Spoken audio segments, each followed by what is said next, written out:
Good morning all of you. Welcome to bus study platform.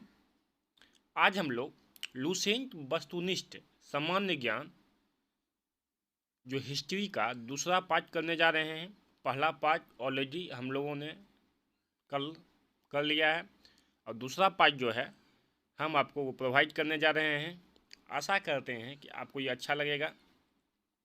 दोस्तों, इसमें हम लोग का उद्देश्य ज़्यादा टाइम तक क्वेश्चन डिस्कस करना नहीं है, ताकि आप लोगों का क्या है, जल्दी से जल्दी आप लोगों का वो रिवीजन हो जाए। अगर मेरे चैनल पे आप नए हैं तो लाइक और सब्सक्राइब करना ना भूलें। तो दोस्तों, आज का वीडियो हम स्टार्ट करते हैं। ऐतिहासिक स्रोत, हिस्ट्री का दूसरा पार्ट है ये ऐतिहासिक स्रोत, उसी से स्टार्ट करते हैं। तो हम लोग चलिए आज का वीडियो हम लोग स्टार्ट करते हैं। आज का वीडियो का पहला क्वेश्चन है, बीते हुए युगों की घटनाओं के संबंध में जानकारी देने वाले स्रोतों को कहा जाता है। तो ऑप्शन नंबर ए हो जाएगा ऐतिहासिक स्रोत। निम्नलिखित में से कौन सा कथन सही है? तो दोस्तों, इसका भी आंसर ऑप्शन नंबर ए हो जाएगा। साहित्यिक स्रोत की तुलना में पुरातात्विक स्रोत अधिक प्रामाणिक होते हैं। बिल्कुल सही है दोस्तों, क्योंकि साहित्यिक स्रोत में जैसे एक सपोज कीजिए कि आप किसी के यहाँ हैं, आप कवि हैं, तो आप कभी भी उसके विरुद्ध में कुछ भी नहीं लिखेंगे। जो भी लिखेंगे उस राजा के सपोर्ट में ही लिखेंगे। तो इसी कारण से जो जो भी साहित्यिक आपको जो स्रोत है वो लिखा हुआ है। अब पुरातात्विक स्रोत में तो ठीक है, तो उसमें हम लोग को जो स्रोत मिलता है उसमें तो भाई हम लोग किसी का कोई पक्ष नहीं लेकर के लिख सकता है। जो भी लिखेगा वो प्रमाणिक लिखेगा। इस कारण से उसकी तुलना में इसका तुलना ज़्यादा अच्छा है, क्योंकि पुरातात्विक स्रोत अधिक प्रमाणिक होते हैं। अगला क्वेश्चन देखते हैं, किस वेद में प्राचीन वैदिक युग की संस्कृति के बारे में सूचना दी गई है? तो इसका आंसर हो जाएगा ऑप्शन नंबर ए ऋग्वेद में। निम्नलिखित में से कौन सा ग्रंथ श्रुति ग्रंथ का अंग नहीं माना जाता है? तो ऑप्शन नंबर डी हो जाएगा। पुराणों की संख्या 18 है, उपनिषद आपको 108 है, और आपको संहिता पता ही है। अगला क्वेश्चन है, निम्नलिखित में से कौन सा ग्रंथ यह दावा करता है जो उस ग्रंथ में है वह विश्व में है, और जो उस ग्रंथ में नहीं है वह विश्व में अलभ्य है? ऑप्शन नंबर डी हो जाएगा, महाभारत ये दावा करता है। अगला क्वेश्चन है, त्रिपिटक धर्म ग्रंथ है। दोस्तों, ये है ऑप्शन नंबर बी बौद्धों का है।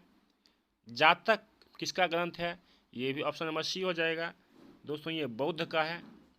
मिलिंद पन्हो राजा मिलिंद और किस बौद्ध भिक्षु के मध्य संवाद के रूप में है? तो ऑप्शन नंबर ए नागसेन हो जाएगा, क्योंकि इसमें दोस्तों दोनों के बीच में राजा मिलिंद जो है वो क्वेश्चन करते हैं बौद्ध भिक्षु के साथ। इसी आज और वो जो उनसे क्वेश्चन करते हैं उनका वो आंसर देते हैं, वही संवाद दोनों के बीच में दोस्तों होता है। अगला क्वेश्चन है, निम्नलिखित में से किसकी तुलना मैकियावेली की प्रिंस की से की जा सकती है? तो ऑप्शन नंबर बी हो जाएगा, कौटिल्य का अर्थशास्त्र। अगला क्वेश्चन हम लोग का है, कौटिल्य के अर्थशास्त्र में किस पहलू पर प्रकाश डाला जाता है? तो ऑप्शन नंबर हो गया बी दोस्तों, राजनीतिक नीतियां है। ये नाम भले ही इसका अर्थशास्त्र है, लेकिन इसमें जो भी लिखा गया है मौर्य समाज का पूरा वो राजनीति लिखा गया है। अगला है, कलहन की पुस्तक का नाम क्या है? तो ऑप्शन नंबर डी हो जाएगा, राजतरंगिणी। इसमें पूरा आपको वो कश्मीर का इतिहास है। अष्टाध्यायी किसके द्वारा लिखी गई है? ऑप्शन नंबर बी हो जाएगा, पाणिनि द्वारा। महाभाष्य के रचनाकार का नाम है? ऑप्शन नंबर बी हो जाएगा, पतंजलि, जिसका अभी हाल ही अभी आपको मार्केट में बहुत सारा ये प्रोडक्ट मिलता है। आप लोग जानते हैं पतंजलि, बाबा रामदेव। कालिदास द्वारा रचित मालविका अग्निमित्रम नाटक का नायक था? ऑप्शन नंबर सी हो जाएगा, ये अग्निमित्र। तो वही दोस्तों होता है। इसमें क्या होता है कि मालविका एक आपको फिर वो लड़की रहती है, अग्निमित्र फिर लड़का रहता है, दोनों वही प्रेम होता है, क्योंकि जो भी लिखे हैं कालिदास सारा वो प्रेम प्रसंग है। और जब इनकी पत्नी इनको छोड़कर निकल गई थी तब लिखना शुरू किए ये। अगला क्वेश्चन है, हर्षचरित्र किसके द्वारा लिखी गई थी? तो हर्षचरित्र दोस्तों ऑप्शन नंबर बी है, बाणभट्ट द्वारा लिखी गई थी। विक्रमा विक्रमांक चरित्र के रचनाकार का नाम है? विक्रमांक चरित्र के रचनाकार का नाम है तो ऑप्शन नंबर बी हो जाएगा बिल्हन। चंदर बरदाई द्वारा रचित ग्रंथ का नाम है तो पृथ्वी। दोस्तों इसका हो जाएगा ऑप्शन नंबर ए हो जाएगा पृथ्वी राज रासो। ये लिखे चंदर बरदाई लिखे हैं। उसी में पूरा आपको मोहम्मद गौरी और पृथ्वीराज चौहान का पूरा कहानी है कि उनको कैसे गजनी ले जाया जाता है और कैसे वो उनको आंख में वो तीर मार देते हैं। अगला क्वेश्चन है दोस्तों हम लोग का 18 नंबर क्वेश्चन देखते हैं। निम्न में से कौन सिकंदर के साथ भारत आने वाला इतिहासकार नहीं था? निम्न में से कौन सिकंदर के साथ भारत आने वाला इतिहासकार नहीं था? ऑप्शन नंबर डी हो जाएगा हेरोडोटस। निम्नलिखित में से किस विदेशी यात्री ने भारत का दौरा सबसे पहले किया? तो दोस्तों जो ये मेगास्थनीज किए हैं।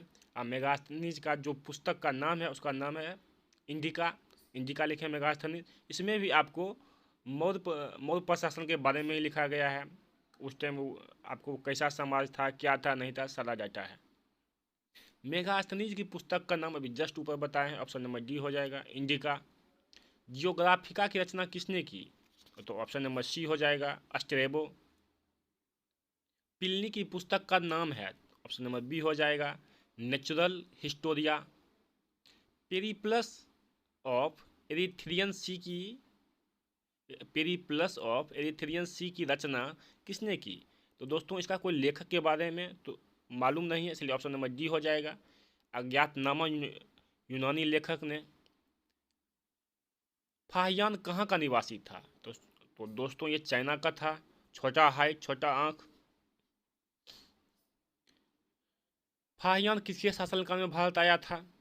तो 25 का आंसर हो जाएगा ये चंद्रगुप्त द्वितीय के समय में आया था, ये भारत आया था। अगला है दोस्तों हर्षवर्धन के समय कौन सी चीनी यात्री भारत आया था? ऑप्शन नंबर डी हो जाएगा हुएनसांग। दोस्तों हर्षवर्धन के समय भारत आए थे। 9वीं सदी में भारत आए अरब यात्री सुलेमान ने किस साम्राज्य को रूहमा कहकर संबोधित किया? याद रखिएगा तो बहुत अच्छा क्वेश्चन है। किस साम्राज्य को रूहमा कहकर संबोधित किया? तो 27 का आंसर हो जाएगा ऑप्शन नंबर ए पाल वंश को। अल बरूनी किसके शासनकाल में इतिहासकार था? तो दोस्तों ये महमूद गजनबी के साथ ही भारत आया था, याद रखिएगा। आगे आते हैं दोस्तों क्वेश्चन नंबर 29 कि यात्री इब्न बतूता कहाँ से आया था? तो दोस्तों ये मोरक्को से आया था। अब मोरक्को दोस्तों ये अफ्रीका में पड़ता है। तो ये दोस्तों फिर वहीं से आया था। जब ये भारत आए थे तो इनमें थोड़ा ज़्यादा नॉलेज था, काबिलियत था, जिसके कारण मोहम्मद बिन तुगलक, याद रखिएगा, मोहम्मद बिन तुगलक जो है दोस्तों इनको अपना काजी नियुक्त करता है। और ये आपको बाद में उससे किसी तरह अपना पला छुड़ा करके बेचारा ये निकल जाते हैं, चाइना भाग जाते हैं, किसी तरह से चाइना भाग जाते हैं। दक्षिण अफ्रीका यात्री इब्न बतूता किसके शासनकाल में भारत आया था? दक्षिण अफ्रीकी यात्री इब्न बतूता, तो ये अब जस्ट बताए थे दोस्तों, इनका कहानी ऊपर, ऑप्शन नंबर सी हो जाएगा मोहम्मद बिन तुगलक। अगला क्वेश्चन है फारस के सुल्तान मिर्जा शाहरुख के राजदूत अब्दुल रज्जाक 1443-44 ईस्वी ने किस विजयनगर साम्राज्य के शासनकाल में विजयनगर की यात्रा की? ऑप्शन नंबर बी हो जाएगा देवराय द्वितीय। भारतीय पुरातत्व सर्वेक्षण की स्थापना कब हुई? तो दोस्तों 1861 में हुई है। आप लोग को पता है अलेक्जेंडर कनिंघम को भारतीय पुरातत्व सर्वेक्षण का पिता कहा जाता है। भारतीय पुरातत्व का जनक कहा जाता है, जस्ट आपको ऊपर बताए हैं दोस्तों, ऑप्शन नंबर ए हो जाएगा अलेक्जेंडर कनिंघम। निम्नलिखित विद्वानों में हड़प्पा सभ्यता का सर्वप्रथम खोजकर्ता कौन थे? तो दोस्तों ये आपको पता है 1921 में किए थे दयाराम साहनी ने, याद रखिएगा 1921 में। हड़प्पा सभ्यता की खोज किस वर्ष हुई? ऑप्शन जस्ट ऊपर बताए, ऑप्शन नंबर बी 1921 में हुई दोस्तों। अगला आप लोग का क्वेश्चन है सिंधु घाटी सभ्यता को खोज निकालने में जिन दो भारतीयों का नाम जुड़ा है तो ऑप्शन नंबर ए हो जाएगा। दयाराम साहनी 1921 में, राखालदास बनर्जी दोनों किए हैं। हड़प्पा एवं मोहनजोदड़ो की पुरातात्विक खुदाई के प्रभारी थे। तो दोस्तों 37 का आंसर हो जाएगा option number B, sir John Marshall. अगला क्वेश्चन है दोस्तों, न्यूमिस्मेटिक्स क्या है? ये दोस्तों है सिक्कों व धातुओं का अध्ययन को न्यूमिस्मेटिक्स कहते हैं। एशिया माइनर स्थित बोगाज कोई का महत्व इसलिए है एशिया माइनर स्थित बोगाज कोई का महत्व इसलिए है क्योंकि दोस्तों इसमें वहाँ से अभिलेख प्राप्त हुए हैं जिसमें 4 बौद्धिक देवताओं इंद्र, वरुण, मित्र, नसत्य और का उल्लेख मिलता है। अगला क्वेश्चन है, अशोक के शिलालेखों को पढ़ने वाला प्रथम अंग्रेज कौन था? याद रखिएगा जेम्स फ्रेमर थे, यही बेचारा सबसे पहले अशोक के शिलालेख को पढ़े थे। अशोक के अधिकांश शिलालेख किस भाषा में है? अशोक के ये दोस्तों ये प्राकृतिक और ब्राह्मणी हो जाएगा। ऑप्शन नंबर ए 41 का ऑप्शन नंबर ए हो जाएगा, प्राकृतिक और ब्राह्मणी में है। कहाँ से अशोक के द्विभाषाई ग्रीक एवं अरेमाइक अभिलेख प्राप्त हुए? तो दोस्तों 42 का आंसर हो जाएगा ऑप्शन नंबर ए, सारेकुना कंधार से। अशोक के मनसेहरा पाकिस्तान एवं शहबाज गढ़ी भी पाकिस्तान से प्राप्त शिलालेखों में किस लिपि का प्रयोग किया जाता है? तो दोस्तों ये जो मिला है दोनों आपको खरोष्ठी लिपि का प्रयोग किया जाता है, याद रखिएगा। और ये आपको जो खरोष्ठी लिपि है ये आपको दाईं से बाईं ओर लिखा जाता है, दाईं से बाईं ओर लिखा जाता है, जिस टाइप से आपको ये उर्दू लिखा जाता है, दाईं से बाईं ओर। अगला क्वेश्चन है दोस्तों कि प्राचीन भारत में कौन सी एक लिपि दाईं से बाईं ओर लिखी जाती है? ऑप्शन नंबर डी हो जाएगा, खरोष्ठी, ऊपर बताए हुए थे। हेलियोडोरस का बेशनगर अभिलेख संदर्भित है। हेलियोडोरस का बेशनगर अभिलेख संदर्भित है तो केवल वासुदेव से। निम्नलिखित में से कौन सा अभिलेख कलिंग नरेश खारवेल से संबंधित है? कलिंग नरेश खारवेल, तो ऑप्शन नंबर ए हो जाएगा, हाथी गुफा अभिलेख। अगला है, सर्वप्रथम भारत में विशुद्ध संस्कृत भाषा में लंबा अभिलेख किस राजा द्वारा जारी किया गया? तो 47 का आंसर हो जाएगा ऑप्शन नंबर बी, शक क्षत्रप रुद्रदमन द्वारा। अगला है 48 नंबर, काव्य शैली का प्राचीनतम नमूना किसके अभिलेख में मिलता है? तो 48 का आंसर हो जाएगा ऑप्शन नंबर ए, रुद्रदमन के। निम्नलिखित में से किस अभिलेख में चंद्रगुप्त मौर्य और अशोक दोनों का उल्लेख किया गया है? तो 49 का बी हो जाएगा, महाक्षत्रप रुद्रदमन का जूनागढ़ अभिलेख। अगला क्वेश्चन है दोस्तों, हम लोग देखते हैं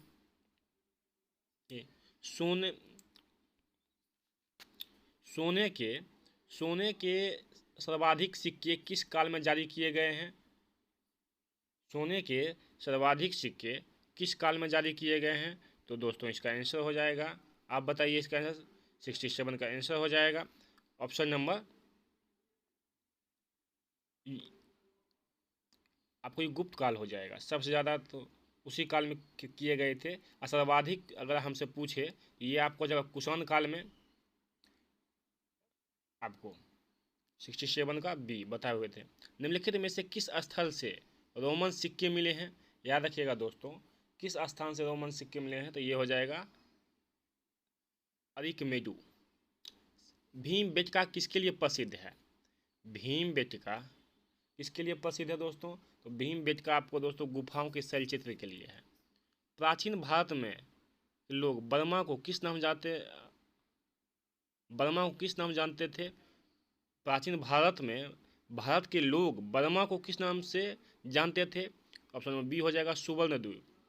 अंकोर वाट का मंदिर दोस्तों कहाँ है? ऑप्शन नंबर डी हो जाएगा, ये कंबोडिया में है। प्लिनी की मूल कृति नेचुरल हिस्ट्री किस भाषा में है? तो दोस्तों ये आपको लैटिन भाषा में है। चचनामा सिंध का इतिहास और मूल रूप से किस भाषा में है दोस्तों? तो ये दोस्तों अरबी भाषा में है। अगला देखते हैं दोस्तों क्वेश्चन, भारत के सांस्कृतिक इतिहास के संदर्भ में इतिवृत्तों, राजवंशीय इतिहासों तथा वीर गाथाओं को कंठस्थ करना निम्नलिखित में से किसका व्यवसाय था? तो दोस्तों 74 का आंसर हो जाएगा आपको डी नंबर, ये मगध का था दोस्तों, क्योंकि वहीं पे दोस्तों वीर गाथा जो भी है आपको इतिवृत्तों, राजवंशीय इतिहासों तथा वीर गाथाओं का कंठस्थ करना था। चीनी यात्री संयोगन भारत की यात्रा की थी, तो ऑप्शन नंबर ए हो जाएगा 518 से 522 ईस्वी में। महाभारत के युद्ध में 3101 ईस्वी पूर्व तिथि का उल्लेख निम्नलिखित में से किस अभिलेख में हुआ है? तो दोस्तों 76 का आंसर हो जाएगा ऑप्शन नंबर ए, पुलकेशन द्वितीय का एहोल अभिलेख। अगला क्वेश्चन है, रवातक अभिलेख संबंधित है, रवातक अभिलेख संबंधित है, तो 77 का आंसर हो जाएगा ऑप्शन नंबर सी, कनिष्क से। भारतवर्ष के लिए इंडिया शब्द का प्रयोग सर्वप्रथम किसने किया था? भारतवर्ष के लिए इंडिया शब्द का प्रयोग सर्वप्रथम किसने किया था? तो ऑप्शन नंबर ए हो जाएगा, हेरोडोटस। किसने ब्राह्मणी एवं खरोष्ठी लिपियों को उद्वाचित किया? किसने ब्राह्मणी एवं खरोष्ठी लिपि को उद्वाचित किया? तो 79 का आंसर हो जाएगा ऑप्शन नंबर डी, जेम्स फ्रेंसेप ने। निम्नलिखित में से प्राचीन भारत की कौन सी लिपि दाहिने से बाईं ओर लिखी जाती है? तो दोस्तों 80 का आंसर हो जाएगा ऑप्शन नंबर सी, खरोष्ठी लिपि दाहिने से बाईं ओर आपको लिखी जाती है, जबकि हम लोग का जो है देवनागरी या ब्राह्मणी आपको वो बाईं से दाईं ओर लिखी जाती है, उर्दू आपको दाईं से बाईं ओर लिखी जाती है।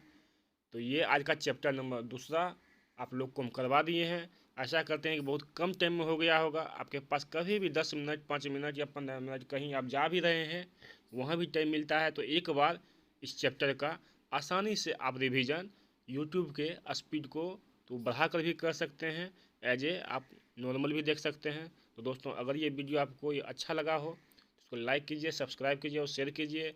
जय हिंद दोस्तों, थैंक यू।